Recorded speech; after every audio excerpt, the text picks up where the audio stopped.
Hello everyone, welcome to today's video. Now this is going to be hopefully not too all over the place, but I wanted to highlight a few of the things that you all have been saying that you wanted me to go into a little bit more detail on. And those three main things are amplitude, wavelength, and frequency. So this video is going to focus on those three things, which there is some connection between them, so hopefully it will not be a total random jumble of information coming at you. Okay. So, first thing that we're going to address again is amplitude. Now I know it's a weird word, and it really is talking about is the height of the wave, okay?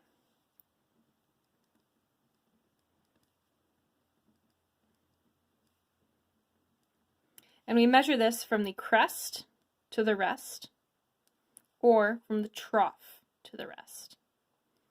Now, hypothetically, these would be the same in a perfect wave. Sometimes they're not. If things lose energy, their amplitude can shrink, but I think really the only waves we're going to be looking at, these will be the same number. And just to think about amplitude in the real world, think about waves on a beach, okay?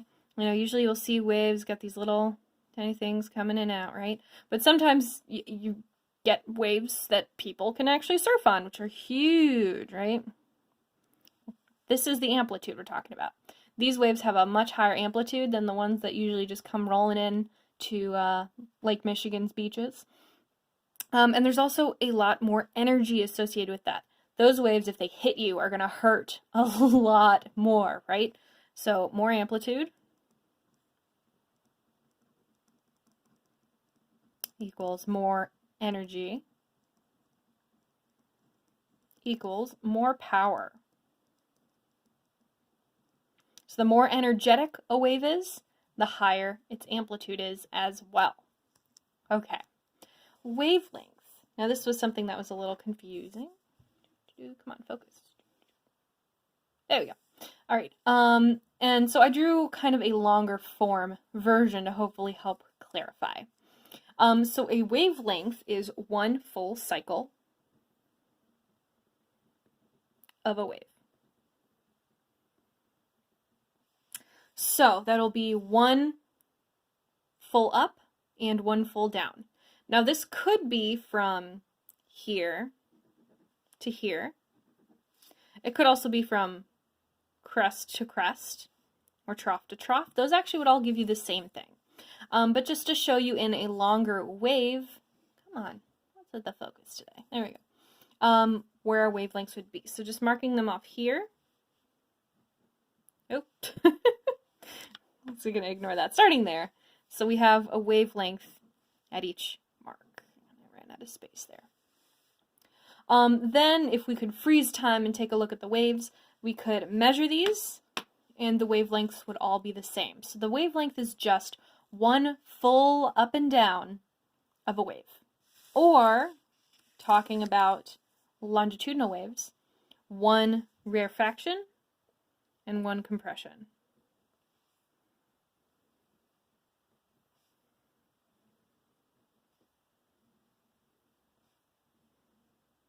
Those are our wavelengths. Okay? And the question of a wavelength's importance comes into play with frequency. Now I'm going to preface this with we will not do any calculations with this, okay? I'm going to show you an equation just to kind of help you wrap your head a little bit around what frequency is, and an explanation behind the unit that we're going to use. We're going to use the unit, we're going to use the word. We will not be doing any math with frequency, okay?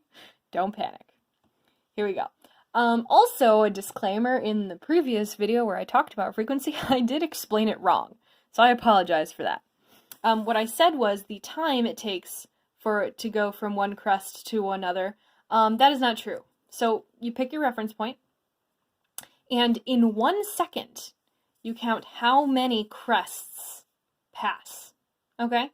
So if it's going really slowly, you might not even get to a crest. Okay? In that case, you would have to time it out and then do a little bit of math. If it's going really fast, you might have 2 or 3. You might only have 1, but it's in 1 second. how many wavelengths go by. I think that's a better way to say it than how many crests. Because like I said, if it's less than one, then you could say maybe half a wavelength. Okay? And I also got some questions on what's the practicality, like how could we in real life measure this? And except in the cases where you're doing like water waves, where you can actually see them,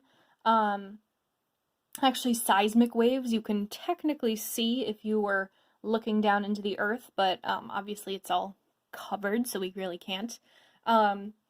We have different instruments that can do it. So seismic waves, the waves that go through earthquakes, and we'll probably touch on that a little bit later, we have instruments to measure that.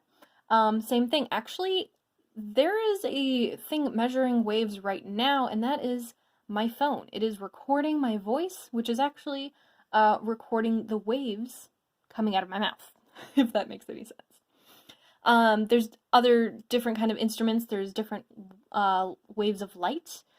Things like infrared radiation, they exploit the different wavelengths, so that would be a method of measuring them. Just based in the light spectrum, we actually already know all the lengths, and I'll be totally honest, I'm not 100% sure on how they determine that, but it's some kind of instruments that's able to do all that. We don't actually go out and physically measure wavelengths of light with a ruler. That's just not practical for the speed and the size. So we got instruments to do it for us. So I guess that's the long story short, is machines do it for us. Okay? Now, we actually have a new unit that we're introducing with frequency, and that is hertz. And that's how it's spelled. It's Guy's last name. I'll zoom in on that a little bit. Hertz. Which we also put as HZ. So if you ever see anything with HZ, that means we are talking about frequency. Okay? Frequency, the equation, bear with me, is, oops, too close, bumping my pen. F for frequency equals velocity, hopefully we remember velocity, divided by lambda. Ew. Now, lambda is a Greek letter, and you can basically treat it like we treat the alphabet, okay? What it stands for is a wavelength. Okay? So frequency is velocity divided by the wavelength, and that gives us the unit hertz. So that's why the wavelength is important, and that's also why the velocity is important. To determine the velocity of a wave, instead of measuring, how many wavelengths go by in a second, you would measure just from one point, let's pick this point, and see that point's velocity, right? How many seconds it travels, what distance. Okay, I feel like that might have been more confusing than helpful. Hopefully I'm wrong. Please, come on, camera. There you go. Please, especially during this e-learning, remote learning time, reach out to me with any questions.